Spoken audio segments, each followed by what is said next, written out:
Intrigued, Inspector Davies began his inquiries with the professor's colleagues at the Royal Historical Society. Dr. Silas Blackwood, a man with a severe demeanour and a known professional rivalry with Professor Finch, expressed his shock at the news, but his eyes held a flicker that the inspector couldn't quite decipher.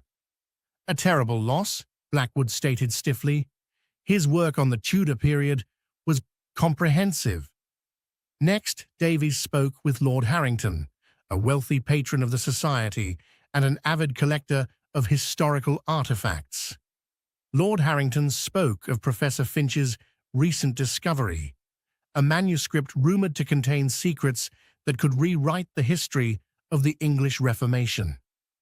The professor was beside himself with excitement, Lord Harrington recounted, his voice tinged with a hint of envy.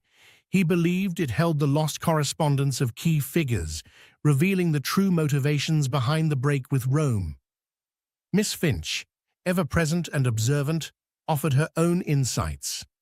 "My father had become increasingly secretive in the weeks leading up to his death," she revealed, her brow furrowed with concern.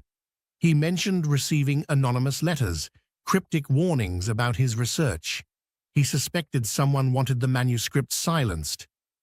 Days turned into nights as Inspector Davies meticulously pieced together the fragments of the puzzle.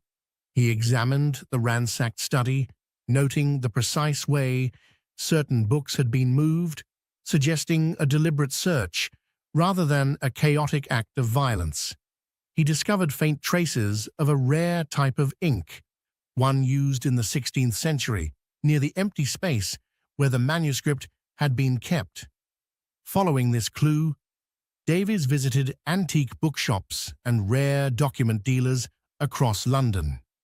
In a dimly lit shop in a forgotten alley, he found an old ledger with a recent entry detailing the sale of 16th century ink to an unknown buyer. The description provided by the shopkeeper matched a known associate of a clandestine historical society, the Serpent and Quill, rumoured to deal in forbidden knowledge and lost artifacts.